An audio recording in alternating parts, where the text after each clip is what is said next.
Hello, I'm Harry Glorikian, and this is the Harry Glorikian Show, where we explore how technology is changing everything we know about healthcare. 2 weeks ago, in our previous episode, I talked to Eddie Martucci, the CEO of a company called Achille Interactive that's marketing the first FDA-approved prescription video game. It's called Endeavor RX, and it's designed to help kids with ADHD improve their attention skills.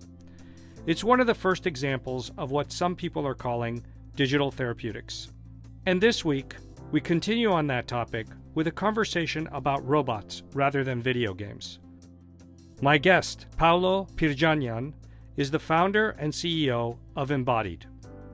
They've created an 8-pound, 16-inch high robot called Moxie that's intended as a kind of substitute therapist that can help kids with their social emotional learning. Moxie draws on some of the same voice recognition and voice synthesis technologies found in digital assistants like Siri, Alexa, and Google Home. But it also has an expressive body and face designed to make it more engaging for kids. Hi, I'm Moxie. I'm a robot from the GRL. That's the Global Robotics Laboratory. This is my first time in the human world. It's nice to be here.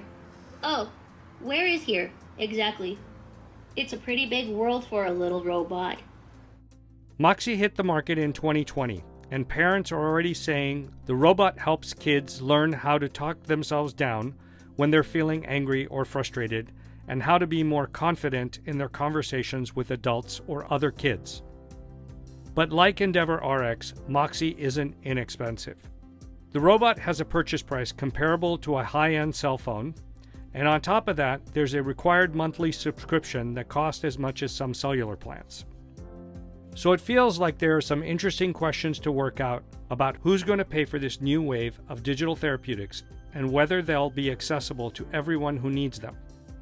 Paula and I talked about that, as well as a bunch of other topics, from the product design choices that went into Moxie to the company's larger ambitions to build social robots for many other applications like entertainment or elder care. So here's my conversation with Paolo.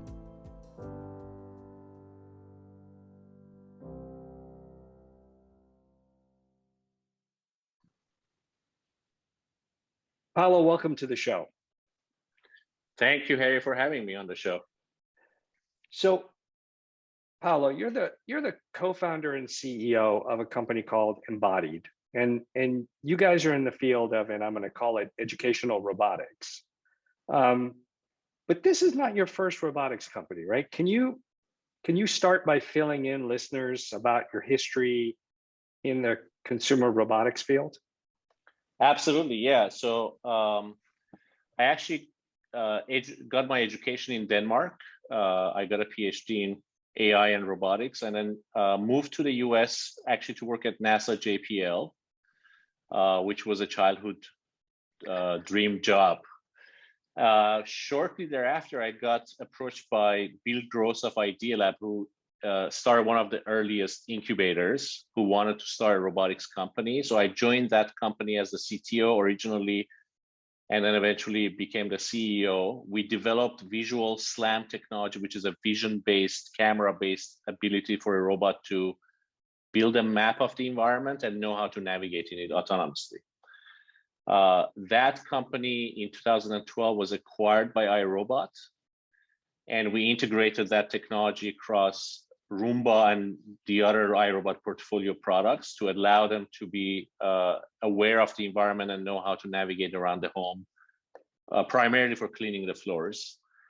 I was a CTO there for a couple of years and then decided to move on to do something that's been a childhood dream, to really create AI friends that can help us through difficult times in our lives.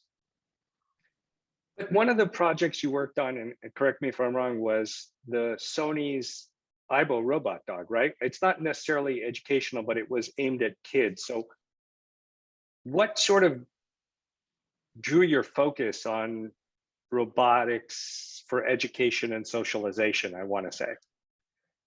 Yes, correct. Sony Aibo, the robotic dog, my previous company, we developed a computer vision technology for it that enabled the robot to be able to see things and interact with things in the environment.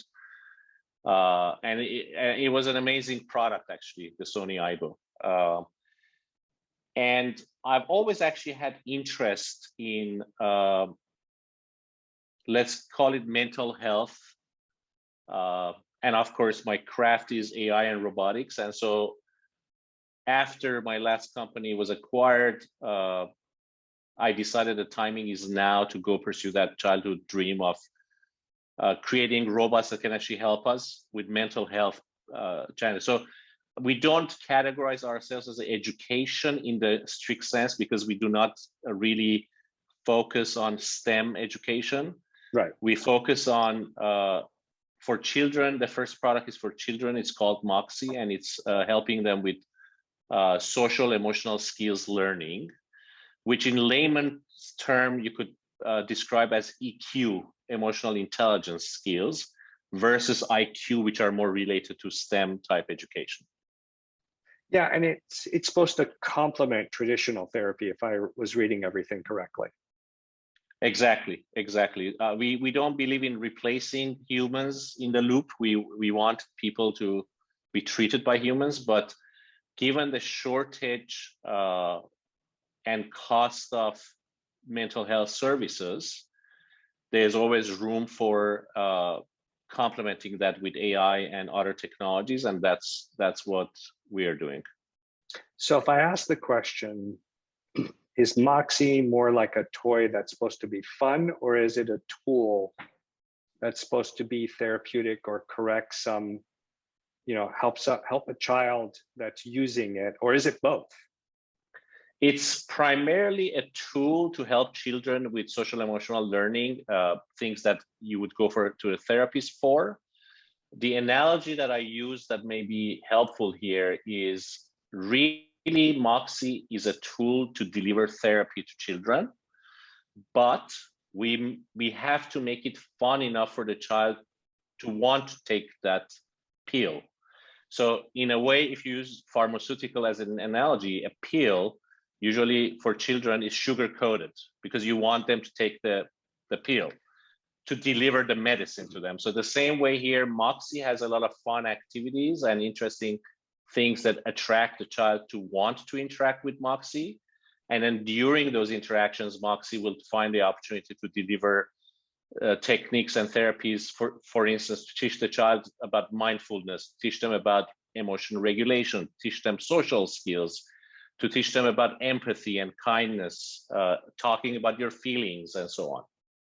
I know many adults that may need Moxie for sure, with all those categories you mentioned right there. I agree. But let's talk about the range of challenges, problems, or issues that you've designed Moxie to help with. So can it help with relatively mild issues like shyness, or is it designed to help kids with more severe issues like autism spectrum disorder, or all of the above? Yeah, no, it's first of all, in talking about the audience that it's appropriate for, obviously children that have been diagnosed with any neurodevelopmental challenges such as autism need to be trained on social emotional skills. But neurotypical children also can benefit from it. In our customer base, we see a roughly 50-50 split between children that have mental, behavioral, developmental disorders, and then the other 50% are children that you would call neurotypical.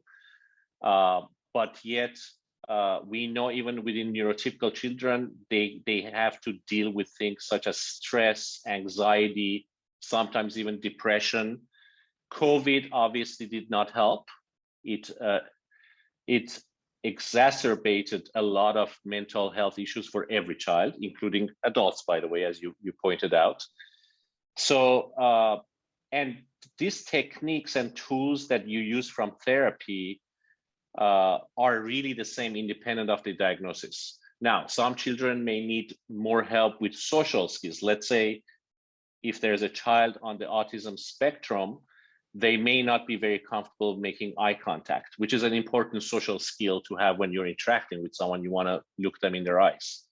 And Moxie will help them, for instance, with that. And that's maybe something that a neurotypical child doesn't need. So Moxie will focus more on helping them with things such as coping skills, with coping with stress, coping with anxiety, or managing anxiety, or even social skills. Like you can talk to Moxie about bullying and it will allow you to talk about it and understand how to navigate that, and teach you skills about how to protect your own personal space. A lot of these foundational skills are the type of skills that social emotional learning includes. So let's talk a little bit more about the actual product. And because this is a podcast, I'm sort of like need to talk through some of the features, right? Because everybody can't see it. But so on the hardware side, you know, the arms, the waist that bends, the rotating ears, the rotating base, the ears, the face, the speakers, the camera, you know, the program that animates the face and gives Moxie a personality, the computer vision elements, right? And then all the scripts of all the different interactions, right? You know, why was it important to give Moxie an LCD screen as a face rather than mechanical mouth or eyes? Yeah, let me start maybe take a couple of steps back for the audience. As you said, since there are no visuals here, think of Moxie as an AI character brought to real life, right? So think of it as a cartoon character brought to real life. So think of a cartoon character that has physical embodiment, and it can talk to you, it can smile back at you, it can interact with you with body language and emotions and so on. To your question as to why it required a LCD display, we could potentially consider creating a mechanical face that can have enough expressivity, but that can add a lot of cost on one hand. On the other hand, if not done well enough, it can become uncanny and creepy. So we decided that a LCD display, that by the way is curved because we did not want it to look like a monitor stuck in the head, but it was integral to the design. So it's curved and looks like a face. And what you see on the face is an animated character, Moxie's character, which is integrated very well with the hardware industrial design. So you can provide much more freedom of expression from facial expressions. And especially for these children, you want to have a robot that has the ability to show facial expressions. By the way, the intonation of the voice will change as well based on the type of conversation and the emotion we are trying to capture in the conversation. And then the other question, actually a macro level question, becomes embodiment. Why did this need to be embodied? Why physical? Why not just a digital character on a screen? Well, so evidence from neuroscience, from MRI, fMRI scans shows that when we interact with something that has physical embodiment and agency, it triggers our mirror neurons, our imitation neurons are triggered at a much higher level and much wider level than when you're interacting with something just on a screen. And the implication of that is that things you can learn through interaction with an embodied agency have a deeper impact in terms of retention of the information. Something that we may be able to anecdotally relate to during COVID, all education went online. And the postmortem on it was that the quality of education that was delivered online doesn't compare to what happens in the classrooms. Right. And that's, again, the same thing. When it's not embodied, you don't feel that emotional connection. You don't feel an obligation. Many children will just turn off the monitor and walk away. Whereas with something that's physically embodied, you feel you can't do that. It has feelings. You feel it has a perspective, you can't just turn it off. By the way, on Moxie, if you look at it closely, there are no buttons on Moxie. There is no input device on Moxie, like a keyboard or a touch screen or anything else. The way you interact with Moxie is the way we interact with each other, using conversation, body language, intonation of voice, emotion, facial expressions, and so on. There is one switch actually on the bottom of the robot that you don't see. That's for emergency situations. In case something goes wrong, for certification reasons, we had to put that physical switch to turn it off if something goes wrong.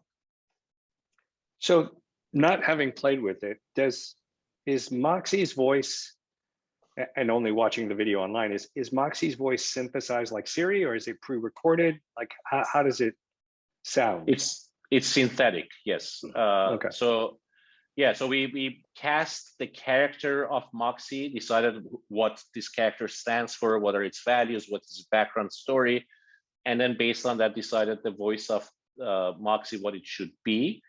And then the way you develop the synthetic voice is that you take a neural network and train it based on a lot of samples that we captured from a voice actress in a studio, recording hundreds and hundreds of hours of speech from a script. So we have the script and we know how it sounds based on the character's voice recording.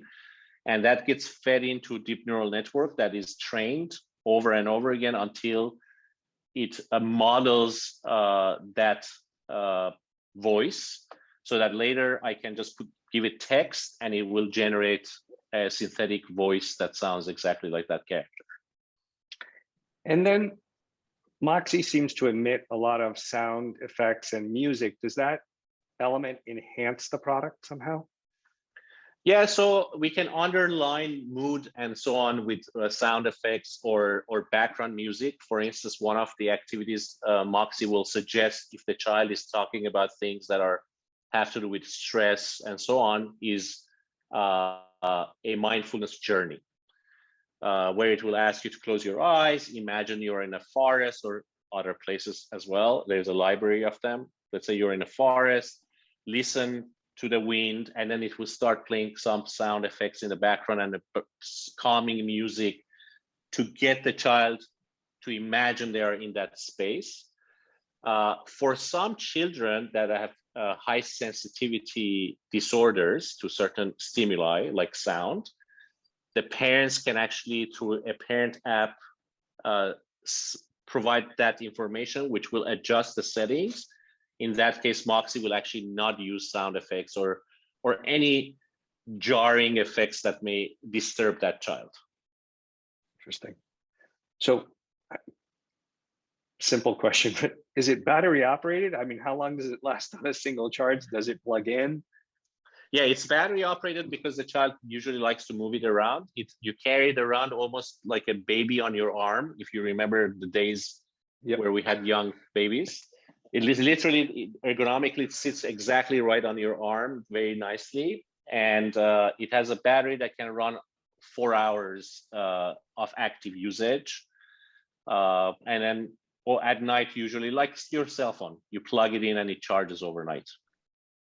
So, this begs the question of where did the idea of Moxie really come from? Because you don't decide on a whim to build a product this complex.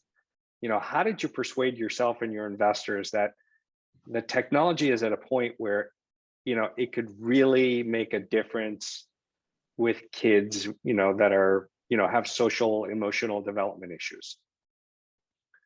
Yeah, I mean, the idea was sparked probably in my early childhood, I would say. So very briefly, at a very early age, due to a war, my world was turned upside down, and unfortunately, I had to flee my homeland and seek refuge in another country, where I looked different, sounded different, and was different, right? And unfortunately, as such,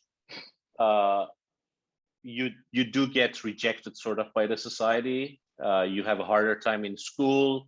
you get exposed to racism and rejection and all these things. So I remember during that time, I saw the first animated short by Pixar, which was Loxo Jr., the two lamps, mama lamp and baby lamp, playing with a ball, which blew me away that a computer can generate millions of pixels on the screen that are moving to induce or elicit such emotion in the audience. So that inspired me to actually seek education in computer science and robotics and AI, because before that, as many immigrants, you were taught that you're going to be a doctor. So that or a lawyer or a lawyer. lawyer comes second, but obviously doctor first. So that inspired me actually to buy a computer and start coding by myself. And I started learning coding, and then I decided I'm gonna do well in high school so I can get in the university and pursue my education, and I did. And to be honest with you, this has been something I've been wanting to do since I can remember. My previous company, as I mentioned, Evolution Robotics, that was an Idea Lab company, and I was the CTO, then became the CEO. I wanted it to do it then, but that's almost a decade ago, or maybe slightly more than a decade ago. We even tried. It was not possible. Absolutely not possible. I remember back then, just to use an example that I think most people can relate to, voice recognition for even a single command was hard. All of us have had in-car navigation systems with a voice assistant that you would press a button, hold it down, and say navigation, and it will pull up navigation and say enter address. It will enter the address, and then you would have to. By the time you were done entering the address, because it would constantly misunderstand you and then give you options. Did you say A, B, or C? And no, I didn't say that. By the time you were done entering the address, you were at the destination, you know? So that was state of the art only a decade ago, just for voice recognition. Same thing with computer vision. My specialty, actually, my PhD was computer vision. Computer vision also, we couldn't recognize things very well. And the advancement that has happened in deep neural networks due to the increase in compute power, due to increase to labeled data sets that are available through many sources from YouTube and the internet and so on, we have been able to solve age-old problems that for decades we were struggling with. So it was not possible. The other piece that was probably not possible was that I was not ready as an entrepreneur probably to take on such a colossal challenge of building a product like this. So the stars aligned around 2015 when I decided to leave iRobot and said, you know what, the time is probably right now. And fortunately, I was able to get some investors that believed in the vision of creating AI characters, AI friends that can help children with social emotional development. And obviously this technology platform, we will in the future use it for also helping the elderly population with loneliness and Alzheimer's and dementia and so on. We have just scratched the surface with our first product, right? And there's a lot more work to do, but today it's possible. We have proven it. We have a product in the market. A 5-year-old will interact with it for months at a time without any human intervention. So yeah, so it was a series of events brewing over the last 30, 40 years for this to become possible today. So, I mean, just looking at the system, there's probably a lot of innovations that were required to put Moxie together. And so, I don't know, maybe you can give us a few, like, oh my God, moments that took place in this, right? I mean, I don't know if it's the physical movements. I don't know if it's the, personality or the scripts, but give us the highlights of what you think was like the big breakthroughs that made this possible. Yeah, so there are many pieces of technology that we had to invent or partner for to make this happen. So what I mentioned, deep neural networks, generally speaking, in the field of AI, have advanced to the point where we can have very reliable speech recognition technology, for instance, right? Whether you have accent or not, you're speaking loud or soft, and so on, you have background noise and so on, it will be able to transcribe what you're saying pretty accurately. There are still errors, but it's pretty accurate. It's accurate enough, let's put it that way. The next stage of the conversation pipeline is actually understanding. Now you have a transcript of what was said. Now I need to understand the semantics of what was meant, what was the intent behind this string of characters. And that's natural language understanding. In that area, Embodied has made huge advancements because we have to be able to understand what the child is saying. And the state of the art when we started is defined by Siri and Alexa and Google Home, where it's very command and response. Alexa, play music for me. Alexa, how is the weather? Alexa, tell me a joke. Alexa, read a story or read the news for me, and so on. So short utterances and direct mapping to a function that the device can do.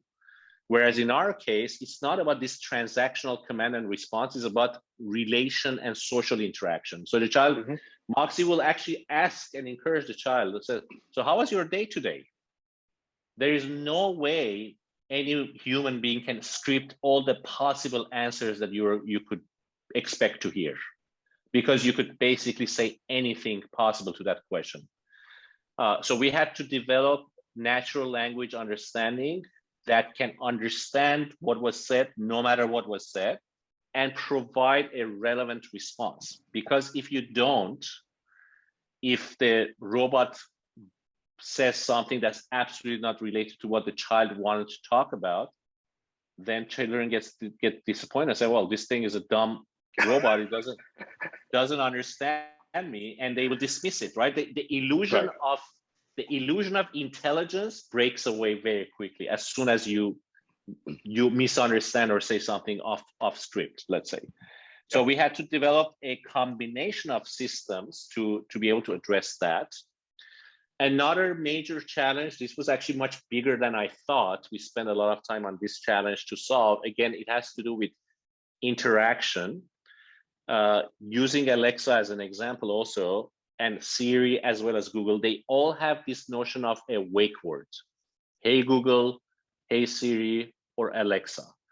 When you say this keyword known as a wake word, the device is actually when it's on standby, it's putting all of its attention to look for that keyword before it does anything else.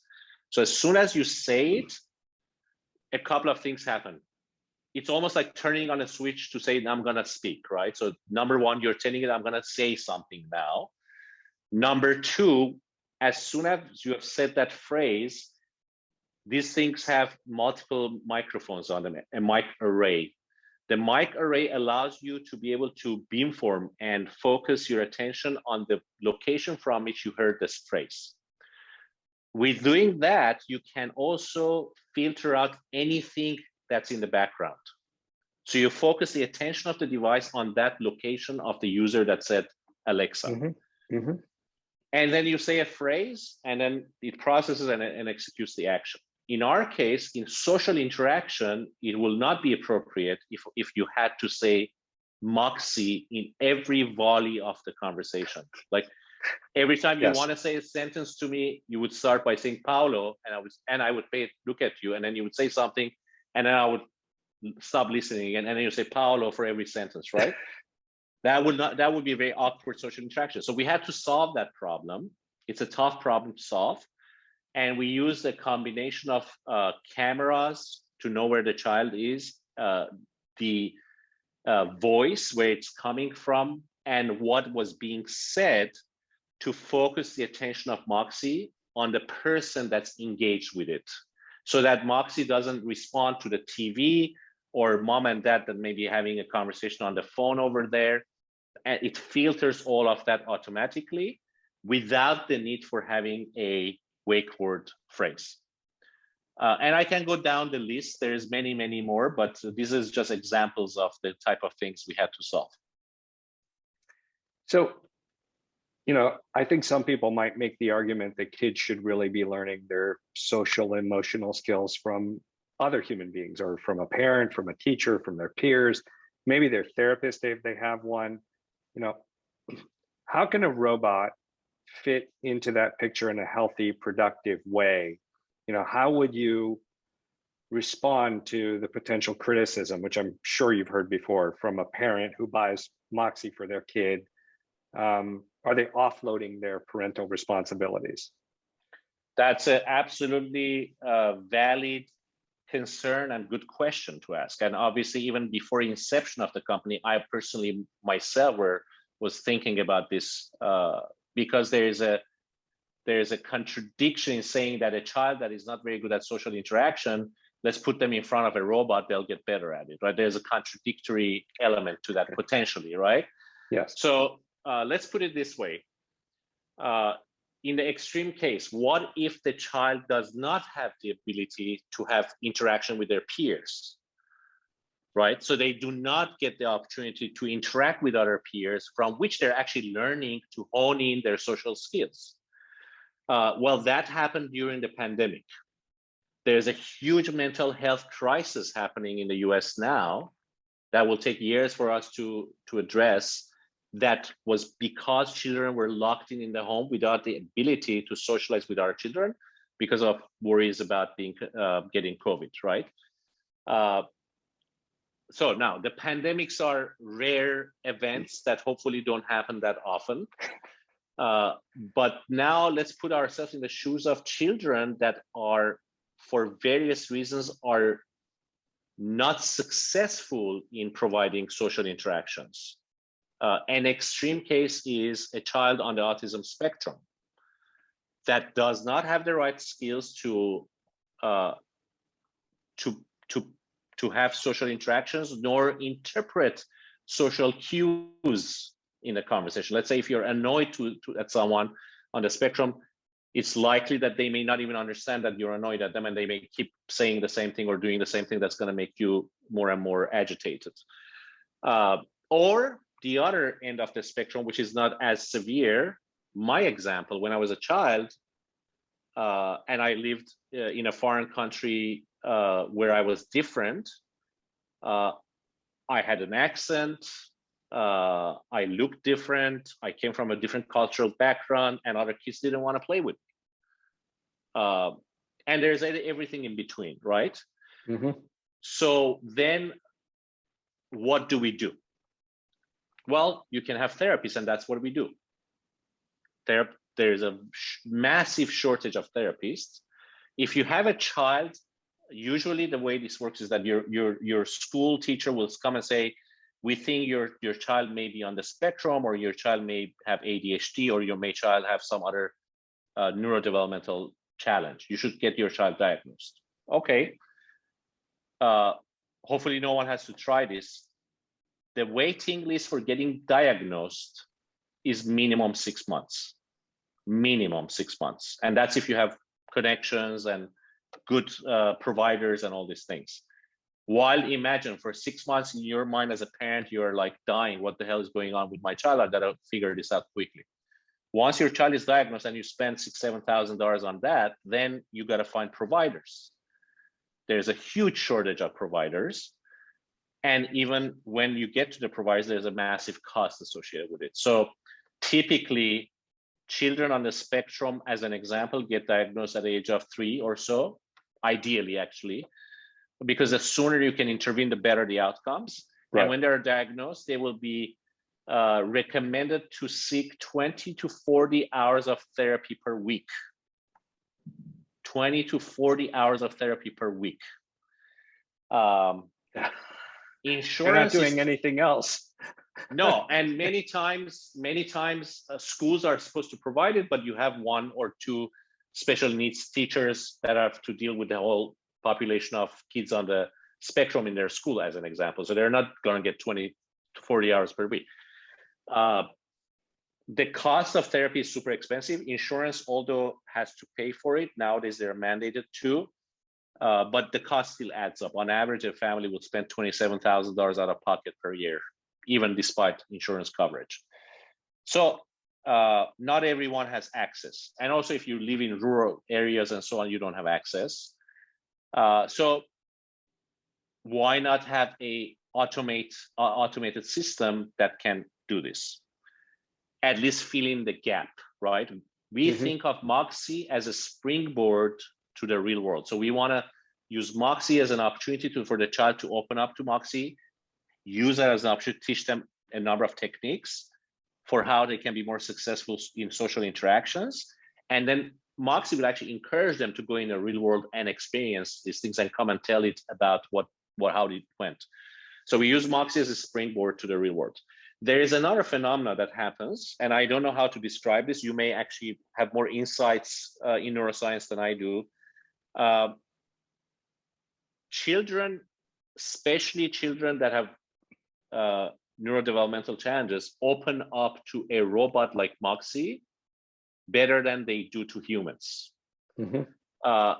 Let's take autism as an example again. I remember the very first experiment we did with our first prototype. We took that prototype to a family's home. They had a 10-year-old son on the spectrum.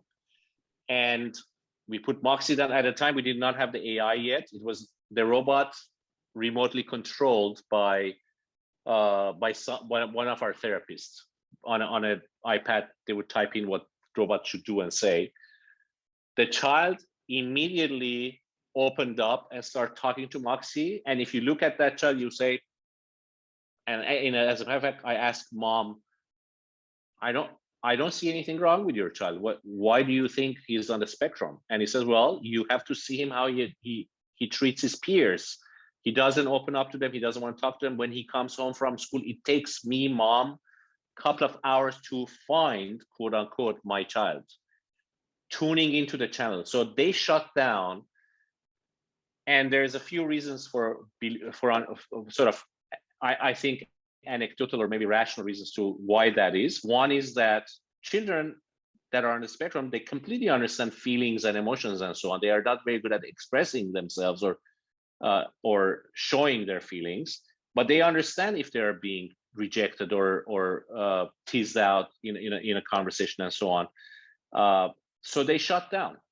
A robot is non-judgmental, right? They understand that it's a safe, non-judgmental space. The other part is that when someone like me, who comes with a warmer blood and too many gestures and intonation of voice and expressive, it's too much. There's too many signals going on, and that's overwhelming to a lot of children on the spectrum, and they shut down. It's too much. I cannot deal with this, right? And so hence a robot is doing social exercises and experiences on training wheels and helping them develop those muscles and get better at how to handle different situations when they go in the real world to interact with their peers or other people in their social circle, to be successful. And that successful hopefully breeds more success. So ideally, we are successful when people actually stop using our product. And as a matter of fact, we have parents written to us and say, my child could not stand up in front of their classroom to say a word. Now she stands up and gives a whole presentation, and we have stopped using Moxie. Thank you so much for the help. That's what it is, right? It's like it's stepping stone. It's training wheels for social emotional learning so that they can have a chance of being successful, because otherwise they do not have the chance to have these exercises to learn. We learn a lot by interacting with each other. Yes. So the company describes Moxie as just the first iteration of a larger platform that I think you call SocialX. So what is SocialX, and what other kinds of products do you envision coming out of it? Yeah, SocialX is our technology platform, which allows a machine to interact with us using real conversation, eye contact, body language, gestures, intonation of voice, and for the machine to do that as well as understand you on all those channels as well. That's what SocialX platform is. The name SocialX is a juxtaposition to user experience, UX, with the emphasis on the social experience, right? We are creating a social experience. We are not just creating a user experience where you can push buttons or say a command, play music, tell me the weather, what's the stock market like, but rather social interaction, which involves social skills, emotional skills, empathy, and so on. And this is our first iteration.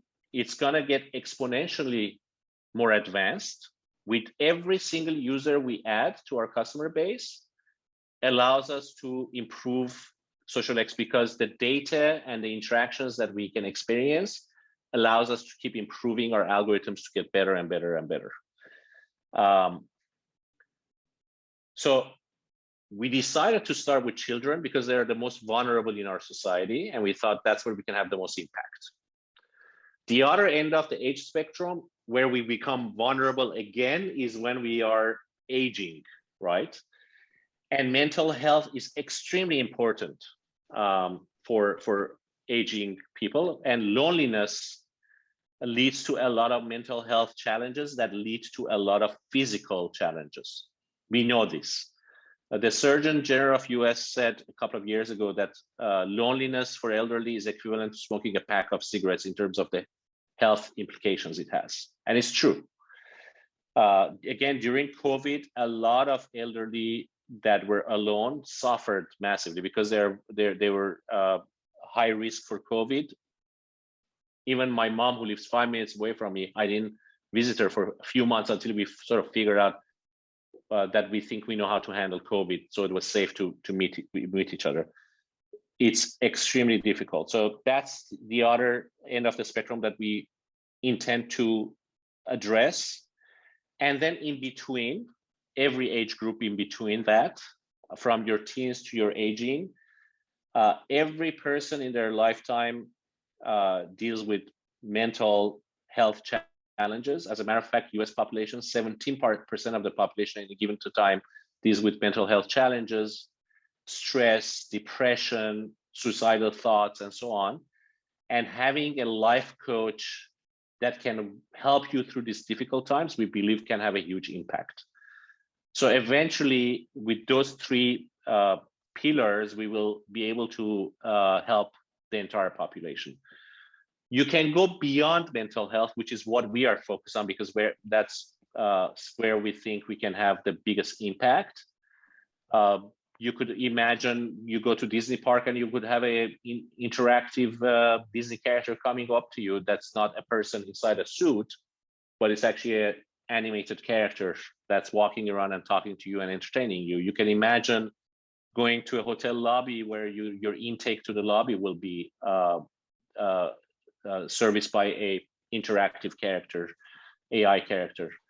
By the way, we are also working with hospitals and schools right now. For hospitals, we work with University of Rochester Medical Center. We are currently doing a pilot of using Moxie to help children, diabetic children, to educate them about how to treat themselves and how to adhere to their treatment plan. And then there's a number of other use cases that we are going to expand into, including intake to the hospital, sort of holding their hands, making sure they're not stressed out coming to the hospital for the first time, pre-op, and then post-op. Also, a lot of complication you want to avoid by making sure there's someone to remind you about your care plan and so on. So to be honest with you, the sky is the limit, but the three areas we are focused on is children, elderly, and then everyone in between that suffers from mental health or loneliness type of challenges. Yeah, there's so many other applications that I can think of that I would, that I could use myself. So hopefully, that will come into play, because this would be something interesting for me even to interact with, depending on, don't forget to work out, or, there's something that you interact with regularly, right? But so let's go to sort of the crux of some of the issues, right? it's not an inexpensive device. I mean, it does a lot, so you can't expect that it's going to be inexpensive, right? It's $9.99 to purchase plus a separate monthly subscription of about, what is it, $39 per month for a minimum of 12 months. And so how do you get this out to a larger, group of people that really need it? Is it subsidized purchases? Is it insurance? Is it, what are you guys thinking of from a business model perspective? Yes, so we actually launched the product in the second half of last year for the first time, and we sold out. But I agree with you that it would be much better if it was more affordable, because we don't want this to only be a product available for high-income families, for rich kids, to use a derogatory term, maybe. We want to be available to every child, and for that to happen, there's a couple of different strategies we are pursuing. One is that once we get to a scale of efficacy studies that are convincing enough, we can get potentially insurance coverage to cover it, or at least subsidize part of it to make it more affordable. The other approach is that we are working with bigger institutions such as hospitals and schools and libraries, by the way, which can buy it and make it available to their population. As an example, this library actually came to us, which is a very interesting business model that addresses the reach to the society that may not be high income. The library bought a fleet of Moxies from us, and they're lending them out to their society, to their members as a book. So a child gets to take Moxie home for a month and then bringing it back, which is awesome, because we have done efficacy studies, and it shows that even within a month, you can see significant improvement on a lot of the social, emotional skills. But ultimately, that's how it would go. And also, just put it in perspective, two examples. One is that robots of this nature, by the way, there's nothing like Moxie because the technology has not existed till today, but people have tried. Actually, SoftBank has a subsidiary called SoftBank Robotics that has spent hundreds of millions of dollars developing this robot called Pepper that costs $14,000 to buy and $2,000 a month to subscribe to. Yeah. So we are orders of magnitude better than that. And that was part of the design principle that we said we want to be on par with an iPhone ownership of a cell phone, right? Right. You buy it roughly about $1,000 and you pay roughly about $50 a month in subscription. So we met that goal, which was a major accomplishment, very hard to do. But we are not satisfied with that because, as I said, this has to be available. The other part of the other example is that if you have a child that needs therapy, and if this cuts your therapy by a handful of therapy sessions, it pays for itself. Right. Again, ideally, we will have insurance pay for it and so on. That will take some time, as you know, sort of navigating the medical fields and insurance organizations and so on will take some time, but we will get there eventually. Yeah, I mean, I recently interviewed the CEO of Achille Interactive, Eddie Martucci, and they are the first group to get an FDA-approved prescribable video game for children between 8 and 12 years old with a certain type of ADHD. And so, they're using the prescription route as a way to have somebody pay for the clinical trials and everything else and the product itself. So I know that this business of robotics is not for the faint of heart. I mean, there's many different companies out there like Jibo, which was out here, or I think there was a company in San Francisco called Anki that not you didn't pick an easy one, that's for sure, Paolo. Definitely not.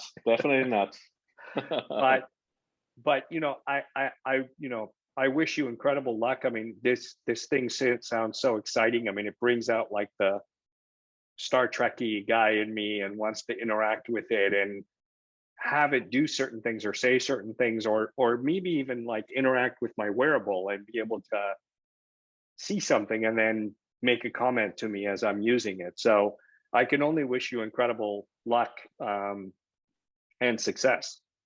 Thank you. I need it and I appreciate it. Excellent. We'll talk soon. Talk soon. Thank you so much for having me.